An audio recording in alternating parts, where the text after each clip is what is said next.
Doctor Sumanth, what are the challenges ahead? ஆட்சி அமைச்சாச்சு, though it's a matter of time, எப்போ பதவி ஏற்க போறாங்க அப்படிங்கிறது இன்னும் கொஞ்ச நேரத்தில் நமக்கு தெரிஞ்சிடும். பட் அடுத்த 5 ஆண்டுகள் எளிதா இருக்க போறது இல்லை இல்லையா? முதல்ல திரு விஜய் அவர்களுக்கும் தாவேக்காவுக்கும் வாழ்த்துக்கள். தமிழ்நாட்டில் ஒரு புது சகாப்தம், ஒரு புது சாப்டர் வந்து தொடங்குறாங்க. அது எப்படி போகும் அப்படிங்கிறது போக போகத்தான் நமக்கு தெரிய வரும். ஆனால் பல சவால்கள் இருக்கின்றன. ஒன்று, தங்களுடைய மெஜாரிட்டியை தக்க வைத்துக் கொள்வது ஒரு சவால். அது வந்து உடனடி சவால்னு நான் சொல்ல மாட்டேன். ஏன்னா யாருமே வந்து அடுத்த 3-6 மாதங்களுக்கு இந்த அரசை கவிழ்க்க வேண்டும் என்று யாருமே விரும்ப மாட்டார்கள். ஸோ ஒரு 6 மந்த்ஸுக்கு அந்த ஒரு ரிஸ்க் இருக்கும்னு நான் நினைக்கல. ஆனால் ஏராளமான எதிர்பார்ப்புகள் மக்களிடையே இருக்கின்றன. பர்டிகுலரா அந்த இலவசங்கள் கிட்டத்தட்ட 2 லட்சம் கோடிக்கு வர்ற அளவுக்கு இலவசங்கள் அறிவிக்கப்பட்டிருக்கிறது. இதுக்கு பணம் இல்லை. அதிகமா கடனை வாங்க போறாங்களா, எப்படி இதை மேக்கப் பண்ண போறாங்க, இல்ல திருப்பியும் நம்ம கரண்ட் திமுக ஆட்சியில வந்த மாதிரி கரண்ட் பில்லை ஏத்துறது, ப்ராப்பர்ட்டி டாக்ஸ் ஏத்துறது, அந்த மாதிரி பண்ணாங்கன்னா அது பப்ளிக் கிட்ட அன்பாப்புலர் ஆயிரும். சோ இது மிகப்பெரிய சவால்கள். இல்ல கொஞ்சம் சென்சிபிளா வந்து இந்த மாதிரி ஐயோ கொஞ்சம் ஓவராவே உத்தரவாதம் கொடுத்துட்டோமோ, ப்ராமிசஸ் கொடுத்துட்டோமோ, அதை கொஞ்சம் குறைக்கலாமா, இல்ல டிலே பண்ணலாமா, ஸ்டாகர் பண்ணலாமா, இப்படி எல்லாம் யோசிச்சாங்கன்னா அதுவும் வந்து ஒரு சாதுரியமான ஒரு அணுகுமுறையா இருக்கும்.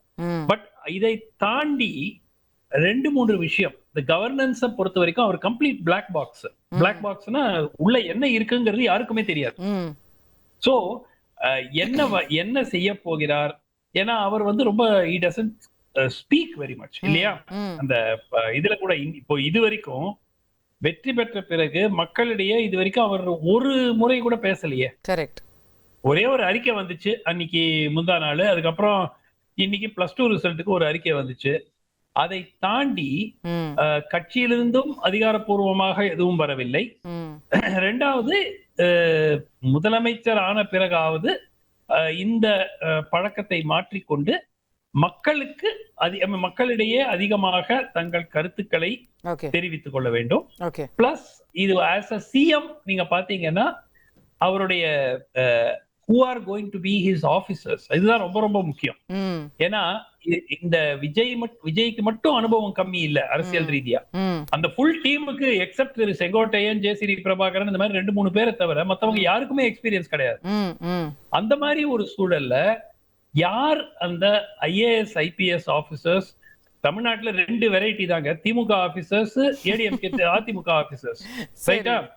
இப்போ புதுசா தாவேகா ஆபீசர்ஸ் உருவாக்கணும். இனிமேதான் உருவாக்கணும். ஏன்னா அதுதான் வந்து ஒரு கெத்தான ஒரு பார்ட்டிக்கு அன்பார்ச்சுனேட்டா இன்னைக்கு தமிழ்நாட்டுல அதான் ஒரு அடையாளம் ஆயிடுச்சு. ஒரு 10 ஐஏஎஸ் ஆபீசர்ஸ் உங்களுக்கு லாயலா இருக்கணும், 10 ஐபிஎஸ் ஆபீசர்ஸ் லாயலா இருக்கணும்.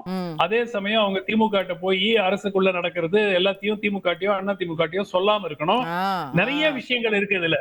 ஏன்னா ஒரு விஷயம் என்ன வச்சுக்கோங்க, எதிர்கட்சிகளுக்கு கையில் கிடைக்கும் பாதி விஷயங்கள் இந்த ஐஏஎஸ் ஐபிஎஸ் அதிகாரிகள் மூலமாகத்தான் வெளியே வருகிறது. அதனால அந்த லாயலிஸ்ட பில்ட் பண்ணணும். சோ பிளஸ் இது எல்லாமே வந்து தூய சக்தி எல்லாம் ஒண்ணும் கிடையாது. பாதிக்கு மேல அண்ணா திமுக இருந்து வந்தவங்க. சோ ஒன்னும் அப்படியே வந்து கரை படையாத கைகள் எல்லாம் ஒண்ணும் கிடையாது. அவங்களும் அவங்க விளையாட்டை வந்து இன்னும் கொஞ்ச நாள்ல ஆரம்பிச்சிருவாங்க. அதை எப்படி தடுக்க போறாரு? ஒரு பைசா கூட வாங்க மாட்டேன்னு சொல்லிட்டு சுத்தி வட்டாரத்துல இருக்கிற எல்லாரும் வாங்கிட்டு இருந்தாக்க அதுக்கப்புறம் பாயிண்டே கிடையாது. சோ அரசுக்கு அந்த அவப்பெயர் வராமல் எப்படி பார்த்து கொள்ள போகிறார்? சோ சவால்கள்னு பாத்தீங்கன்னா லிஸ்ட் போட்டுக்கிட்டே போலாம். சவால்கள் நிறைய இருக்கு. ஓகே தொடர்ந்து பேசுவோம். நான் திரு மதிவாணன் அவர்கள்ட்டையும் இதை கொண்டு போகணும்னு நினைக்கிறேன். நிறைய சவால்களை டாக்டர் சுமந்த் பட்டியலிட்டாரு. ஆஃபீஸர்ல தேர்ந்தெடுக்கிறதுலேருந்து நிதி நிர்வாகம் வரைக்கும் நிறைய சவால்கள் இருக்கு. சமாளிச்சிடுவாரா சார்? கண்டிப்பா இப்படி எல்லா சவாலையும் சந்தித்து தான் அவர் வெற்றி பாதைக்கு வந்திருக்காரு. இதையும் சந்திப்பார், சமாளிப்பார். நான் அதுக்கு முன்னால ஒரு விஷயத்தை ஷேர் பண்ணணும்னு நினைக்கிறேன்ப்பா. ஆளுநருடைய ரோல், டூபியஸ் ரோல், அன்கான்ஸ்டிடியூஷனல். அத பத்தி நான் வந்து இப்ப போஸ்ட்மார்ட்டம் பண்ண விரும்பல. ஏன்னா ப்ராப்ளம் சால்வ்டு, முடிஞ்சு போன பிரச்சனை. ஆனா இருந்தாலும் governor has failed in is constitutional duty. அதாவது சிங்கிள் லார்ஜஸ்ட் பார்ட்டியை அவர் இன்வைட் பண்ணியிருக்கணும். அவர் இன்வைட் பண்ணாம அவங்க உரிமை கோரியும் 2 முறை அவர்களை வந்து மறுத்து இழுத்தடித்தது என்பது it is not is power, within is power. Number 1. Number 2, political opportunism of worst type இந்த 2 நாள்ல பார்க்க முடிஞ்சதுங்க. உதாரணத்துக்கு இன்னைக்கு நான் வந்து தேசிய ஊடகத்துல சிபிஎம் கட்சியின் பொதுச் செயலாளர் MA பேபி அவர்கள் எதுக்காக திமுக உடைய அந்த கூட்டணியை விட்டுட்டு தாவேகாக்கு ஆதரவா வந்தாங்கன்றதுக்கு 2 காரணங்களை அவர் சொன்னாருங்க. ஒண்ணு வந்து எனக்கு ரொம்ப அதிர்ச்சியா இருந்தது. அதாவது வதந்தி நான் கூட நினைச்சிட்டு இருந்தேன். அத முந்தா நாள் ராத்திரில இருந்து அதிமுக ஆட்சிக்கு இவங்க வந்து உதவி செய்ய முயற்சிக்கிறார்கள், அப்படி ஒரு மாற்றா மக்கள் தீர்ப்புக்கு எதிரா மக்கள் அந்த ஓட்டு போட்டது முறியடிக்க கொல்லைப்புற வழியாக அதிமுகவை முதலமைச்சராக்கணும் பழனிசாமின்னு ஸ்டாலினும் திமுகவினரும் ஓவர் டைம் ஒர்க் பண்ணிட்டு இருக்காங்கன்ற ஒரு ரூமர்ஸ் தான் வந்துட்டு இருந்தது. ஆனால் நேத்து வந்து TKS இளங்கோவன் அவர்கள் வந்து அந்த MLAs மீட்டிங் அப்புறம் அபிஷியலா பிரஸ் பார்த்து சொல்லப்ப அதிமுகவை ஆட்சியில் அமர்த்த வேண்டும் என்று ஸ்டாலின் முடிவெடுத்தால் அதையும் நாங்கள் ஆதரிப்போம் சொல்லிட்டு போனாரு. சோ அப்ப சம்திங் இஸ் குக்கிங்ன்றது கொஞ்சம் ஓரளவுக்கு தெரிஞ்சது. ஆனா இன்னைக்கு தேசிய ஊடகத்துல ஒரு மார்க்சிஸ்ட் கட்சியின் அகில இந்திய பொதுச் செயலாளர் பட்டவர்த்தனமா சொன்னாரு. அதாவது உங்களுக்கு தெரியும், நேத்து ஸ்டாலின் அவர்கள் அவருடைய இல்லத்துல விசிக, சிபிஎம், சிபிஐ தலைவர்களை அழைத்து பேசினார். அதாவது அண்ணா அறிவாலயத்துல MLAக்கள் மீட்டிங் நடக்கிறதுக்கு முன்னால அவர் வீட்டுல. அப்ப அவர் என்ன சொல்லி இருக்காருன்னா, நாங்க வந்து அதிமுகவுக்கு வெளியில இருந்து ஆதரவு கொடுக்கறதா முடிவு பண்ணியிருக்கோம், நீங்களும் அதே மாதிரி செய்யணும்னு உங்களை கேட்டுக்கிறேன்னு சொல்லியிருக்காங்க. அந்த தலைவர்கள் உண்மையில அதிர்ச்சி அடைஞ்சிருக்காங்க. என்னடா இது 50 ஆண்டு காலம் அதிமுகவை விமர்சனம் செய்த ஒரு கட்சி ஒரு மக்கள் தீர்ப்பு விஜய்க்கு வந்திருக்கு. அதை தவிர்ப்பதற்காக, அதை தடுப்பதற்காக அமித்ஷா திமுக அடிமை திமுகன்னு எடப்பாடிய நொடிக்கு ஒரு முறை பேசிட்டு இருந்த திமுக வந்து நாங்க அவரை முதலமைச்சராக்க முடிவு பண்ணியிருக்கோம், நீங்க அதே மாதிரி எங்க போல உதவி பண்ணணும்னு கேட்டப்பதான் தேவர் ஷாக்டா. அப்புறம் தான் அவங்க என்ன சொல்லி தப்பிச்சு வந்திருக்காங்கன்னா, நாங்க எங்க நிர்வாக குழு, செயற்குழு, மாநில குழுவெல்லாம் கூட்டி முடிவு பண்றோம் நாளைக்கு அப்படின்னு சொல்லிட்டு தான் தப்பிச்சு வந்திருக்காங்க. இது வந்து ஒரு காரணம் விஜய்க்கு ஆதரவு கொடுக்கறதுக்குன்றீங்க? ஆமாமா, விஜய்க்கு ஆதரவு கொடுப்பதற்கு முதல் காரணம் என்னன்னா, மக்களால் அவர் தேர்ந்தெடுக்கப்பட்டிருக்கிறார், மக்கள் ஆதரவு அவருக்கு இருக்கிறது. கொல்லைப்புற வழியா 2வது காரணம் அவங்க சொன்னது, கொல்லைப்புற வழியாக கவர்னர் ரூல்ன்ற முறையில அமித்ஷா ஆட்சி வந்துடக்கூடாது, பாஜகவினுடைய ஆதரவாளர்கள் வந்துடக்கூடாது என்பதுலதான் அவங்க தெளிவா இந்த முடிவு எடுத்து வந்திருக்காங்க. அதனால இது ரொம்ப மோசமான விஷயம், இதை நம்ம விவாதிக்கணும். மக்கள் தீர்ப்புக்கு எதிராக ஒரு திமுக ஒரு புதிய கட்சியை ஆட்சிக்கு வராமல் தடுப்பதற்கு ஆனவழி செஞ்சிருக்காங்க. எல்லாம் முடிஞ்ச பிறகு இப்ப வந்துட்டு கவர்னருக்கு வந்து நீங்க அந்த வேலையை செய்யணும். கவர்னர் இன்னைக்கு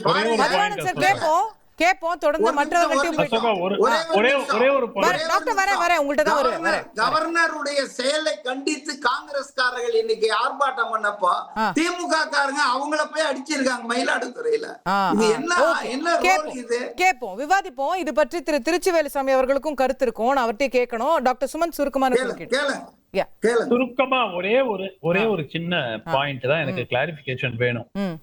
நாங்கள் இந்த அரசுக்கு ஆதரவை தருகிறோம், ஆனால் அரசுல பங்கு ஏற்க மாட்டோம், வெளியிலிருந்து ஆதரவு தருவோம். ஆனால் அனைத்து மக்கள் பிரச்சனைகளிலும் நாங்கள் திமுகவுடன் தான் இருப்போம். பாத்தீங்க இல்லையா? இரு கம்யூனிஸ்ட் தலைவர்களும் என்ன சொல்றாங்க, அப்போ திமுக கூட்டணியில் இருந்து கொண்டு தாவேகாவுக்கு அரசுக்கு ஆதரவு தெரிவிக்கிறார்கள். ரைட்டா? அதுதான் வந்து இன்னைக்கு பொசிஷன். ரைட்டா? சோ இதுல எப்படின்னா, ஒரு கட்சி, உங்களுடைய கூட்டணியினுடைய பிரதான கட்சி தோல்வி அடைந்து தோற்கடித்து ஆட்சிக்கு வருவதற்கு ம். அந்த பிரதான கட்சியே உங்களை அனுப்பி அங்கு ஆதரவு கொடுக்க சொல்லி இருக்கிறது என்றால் இது வந்து எனக்கு I can't இல்ல understand. அவங்க அனுப்பின்னு நீங்க சொல்ல முடியாதுல்ல, அது அந்த வார்த்தை ஏற்க முடியுமான்னு தெரியல. தவறான விஷயம், சுமத்துடைய எது? கற்பனைங்க இது. இல்ல இல்ல அவர் அவங்க ஏற்க அனுப்புனாங்கன்னு முடியாது. எப்படி சார் சொல்ல முடியும் நம்ம? அவங்க மார்க்சிஸ்ட் தானே கம்யூனிஸ்ட் சொன்னாங்க. சண்முகம் இல்ல சார், சண்முகத்துக்கிட்ட இந்த கேள்வி கேட்கும்போது இல்லைங்க, திமுக அவர் சொல்றாரு அனுப்பிச்சு சார் நாங்க தனி கட்சி வச்சிருக்குதுன்னு சார், சொல்றாரு. நாங்க முடிவு அதுக்கு எடுத்துக்கிறோம் என்ன சார், ஆதாரம்? why do I நான் need முடிவு DMK's எடுத்துக்கிறேன். approvalன்னு இல்ல, கேக்குறாரு சார் அவரு. You don't need ஏங்க, சார். நீங்க ஆ. நேத்து எங்க போய் இல்ல, பாத்தீங்க? ஒரு யார போய் விஷயம். பாத்தீங்க? ஆ, சார் ஒரு நிமிஷம் சார், நான் முடிச்சிடுறேன் சார். நேத்து யார போய் பாத்தீங்க? நேத்து நீங்க திமுக திரு தலைவரை ஸ்டாலின் பார்த்தாங்க. அவர்களை பாத்தீங்க. ஆமா ஆமா, அவர் இன்னைக்கு திருமாவளவன் அழைத்தார். என்ன இவங்க சொன்னாரு? போய் பாருங்க, திமுக அவர் தலைவர் அழைத்தார். Correct sir. ஒரு நிமிஷம் சார். அப்போ இன்னைக்கு இந்த பிரஸ் கிட்ட பேசுறீங்க. ம். நாங்கள் திமுக கூட்டணியிலிருந்து விலகி தாவேகாவுடன் நாங்கள் இப்பொழுது ஆதரவு தெரிவிக்கிறோம். அப்படிதானே சொல்லணும். ரைட் ரைட் திமுகவோட நாங்க Okay. பயணிப்போம். மக்கள் கேட்போம். பிரச்சனைகள்னா என்ன? கேப்போம் இங்க கேப்போம். பாருங்க. ஓகே, வேலிட் ஏன் क्वेश्चन. நம்ம இத கேக்குறேன்? கேப்போம், One கொண்டு minute, போவோம். one I'll minute. take it to the other guest ஒரே sir. ஒரு one line. Yes, yes. தாவேகா தன்னுடைய அரசியல் எதிரி யார் என்று கேட்டால் திமுகன்னு சொல்றாங்க. ஆமா ஆமா. நீங்க வந்து தாவேகாக்கு ஆதரவு கொடுத்துட்டு திமுகவோட பயணிப்போம்னா என்ன அர்த்தம்? ஓகே, கேப். இனி செல்லும் இடமெல்லாம் செய்தி. தந்தி டிவியின் வாட்ஸ்அப் சேனலை ஃபாலோ பண்ணினா செல்லருக்கும் இடமெல்லாம் செய்தி. இதோ QR கோட், இப்பவே ஸ்கேன் பண்ணுங்க, ஃபாலோ பண்ணுங்க.